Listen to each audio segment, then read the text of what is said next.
Hello friends, welcome back to black horror Hindi channel.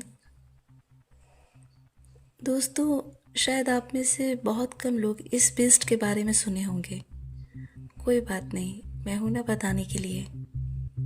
आज हम बात करेंगे ऐसे डेंजरस और मिस्टीरियस बीस्ट के बारे में जिसने 1950 के दशक में यूएस के नॉर्थ कैरोलिना स्टेट के ब्लैडेनबोरो काउंटी में दहशत फैला रखा था। ये मिस्टीरियस बीस्ट जंगलों से आता था और उस गांव में जो जानवर होते थे उन पे अटैक करके उनके बॉडी के टुकड़े करके फेंक देता था। बट ये बीस्ट स्पेशली जो डॉग्स होते थे उन्हें अपना निशाना बनाता था, उन पे अटैक करता था। ये जो बीस्ट था इसे ब्लड बहुत पसंद था। ये डॉग्स के बॉडी में एक ड्रॉप भी ब्लड को नहीं छोड़ता था। इसी वजह से इस बीस्ट को वैम्पायर डॉग भी कहा जाता है। इस बीस्ट ने नॉर्थ कैरोलिना के एक छोटे से विलेज में बहुत ज़्यादा दहशत फैला रखा था। बता देती हूँ कि नॉर्थ कैरोलिना के साउथ ईस्ट यानी कि दक्षिण पूर्वी किनारों पर पहाड़ी भागों में एक जगह है ब्लैडेनबोरो। ये जगह देवदार के जंगलों और कीचड़ वाली जगह में है। क्लार्कटाउन एक जगह है जो ब्लैडेनबोरो में है।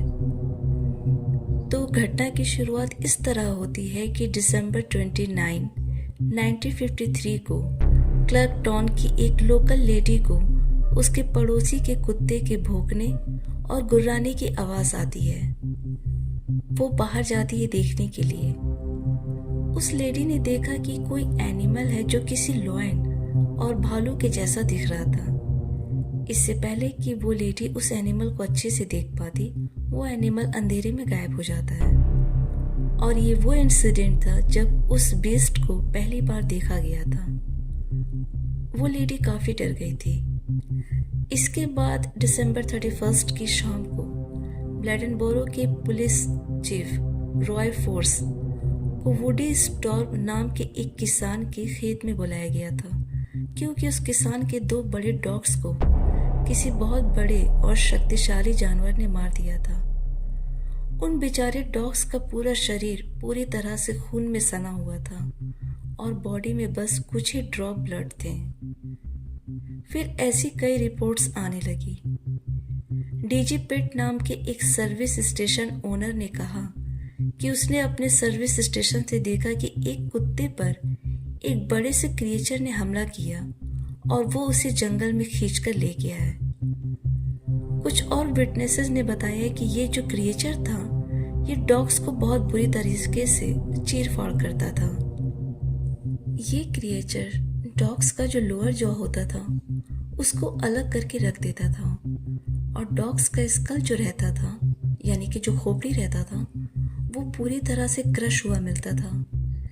ऐसा लगता था कि जैसे डॉग के स्कल को किसी भारी लोहे की चीज से मारकर फ्लैट कर दिया हो। इसके अलावा ये कभी कभी दूसरे जानवरों पे अटैक करता था, बट ये ब्लड को नहीं छोड़ता था। लोगों का मानना था कि ये जंगल के दलदल वाली जगह से आता है।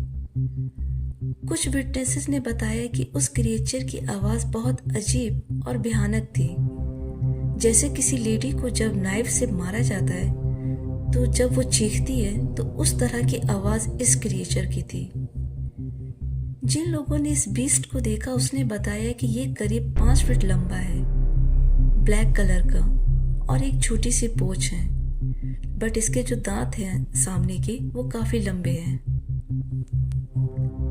पुलिस चीफ रॉय फोर्स को आसपास के इलाकों से डॉग पर होने वाले हमलों की खबरों के बारे में बताया गया। ऐसे ही 1 जनवरी को 2 और डॉग्स की बॉडी मिलती है। इनका हाल भी ठीक वैसे ही था जैसे उस वुडी स्टॉर्म नाम के किसान के डॉग्स का हुआ था। इन डॉग्स के शरीर का भी जो खून था वो गायब था। पुलिस चीफ रॉय फोर्स ने डिसाइड कर लिया कि अब बहुत हो गया, अब समय है कि अब उस क्रिएचर का शिकार किया जाए।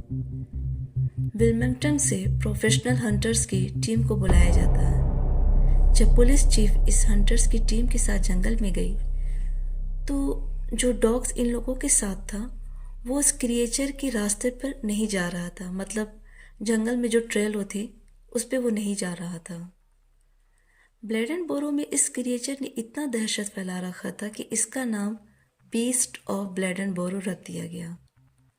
डॉग्स और दूसरे जानवरों पर अटैक करने के बाद ये इंसान पे अटैक करने की कोशिश करता है।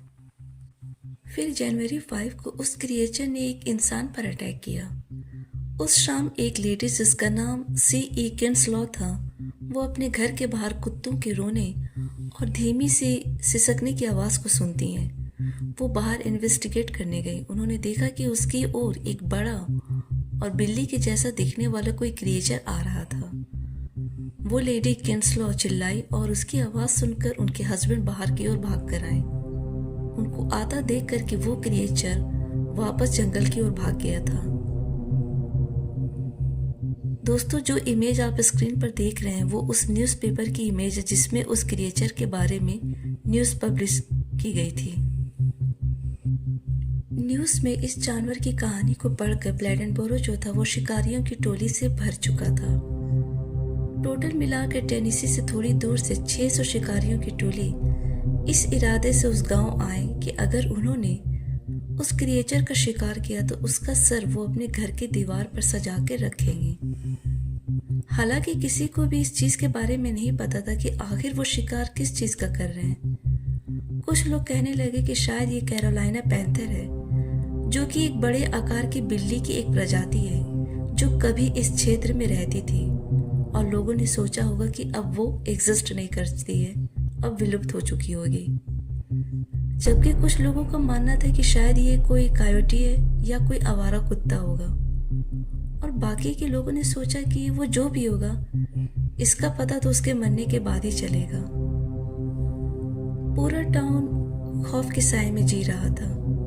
एक यंग लड़का एव बटलर, जो कि उस समय ब्लेडेनबोरो में रहता था, उसने बताया कि रात के समय यहाँ आसपास एक डर का माहौल होता था। जैसे ही सूरज डूबता था तो शहर के रहने वाले सारे लोग घर के अंदर चले जाते थे और तब तक बाहर नहीं आते थे जब तक कि कुछ ज़रूरी ना हो। बटलर और बाकी उस काउंटी के परिवार पर उस जानवर के डर का बहुत बुरा प्रभाव पड़ा था। उनकी हालत कुछ इस कदर थी कि उस समय लगभग सभी के टॉयलेट्स घर से बाहर होते थे। दहशत की वजह से रात के वक्त टॉयलेट के लिए कोई बाहर नहीं जाता था। सभी घर में टॉयलेट के लिए बड़े से जग का यूज़ करते थे।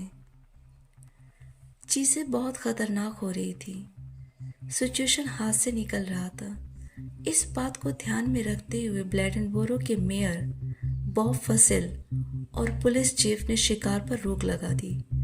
इसका एक मेन रीज़न ये भी था कि उस बीस्ट के बारे में पढ़कर उम्मीद से ज़्यादा ही हंटर्स उस टाउन में आने लगे थे और उनके पास बहुत सारे डेंजरस हथियार थे, जिसके कारण पुलिस चीफ रॉय फोर्स को ये लगा कि कहीं उस बीस्ट के मारने के चक्कर में कहीं कोई शिकारी गलती से किसी इंसान को न शूट कर दे। जनवरी 13 को 1954 को एक लोकल किसान के स्टील के नेट में एक अजीब सी बड़ी बिल्ली फंसी हुई मिलती है और दो लोग उस टाउन के सेंटर में एक फ्लैग पोल पर लाकर उस बिल्ली को लटका देते हैं और बोलते हैं कि ये था द बीस्ट ऑफ ब्लेडेनबोरो। आप स्क्रीन पे पिक देख सकते हैं। बट बहुत से लोगों ने कहा भी कि ये वो बीस्ट नहीं है। क्या इतनी कम साइज की बिल्ली किसी इतने सारे डॉग्स को बुरी तरीके से मार सकती है और साथ में ब्लड भी पूरी तरह से पी जाए? 1 या 2 वीक के बाद चीजें वापस नॉर्मल हो गई। सभी शिकारी उस जगह को छोड़कर चले गए और जो किलिंग्स की खबरें थी वो भी आनी बंद हो गई। वो जो कोई भी क्रिएचर था वो रात के अंधेरे में कहीं गायब हो गया और वो उस दलदल में वापस लौट गया जहां से वो पहली बार निकला था। वो जानवर क्या था? वो आखिर था क्या जिसने उन कुत्तों को मारा और उनका खून पी लिया? इसका पता कभी नहीं चल पाया। बहुत से लोगों का मानना था कि ये एक वैम्पायर है जो स्पेशली कुत्तों को अपना शिकार बनाता है, इसलिए इसे वैम्पायर किलिंग डॉग्स के नाम से भी जाना जाता है। इस थ्योरी को बहुत ज़्यादा लोग सपोर्ट कर रहे थे, बट फिर इसी साल 1954 को दिसंबर 15 को फिर इसी तरह के जानवरों पे अटैक शुरू हो गया था। इस हमले को लेकर न्यूज़ भी पब्लिश हुई थी कि क्या फिर से बीस्ट ऑफ ब्लैडेनबोरो रिटर्न आ गया है। आप स्क्रीन में पिक देख सकते हैं।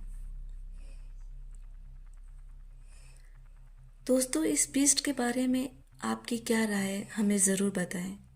आप क्या सोचते हैं, आपकी क्या थ्योरी है, वो कमेंट में ज़रूर बताएं। इस तरह के एक और बीस्ट ऑफ गेवोडॉन पर वीडियो मैं बना चुकी हूँ, उसका लिंक कमेंट बॉक्स में आपको मिल जाएगा, आप ज़रूर देखिएगा।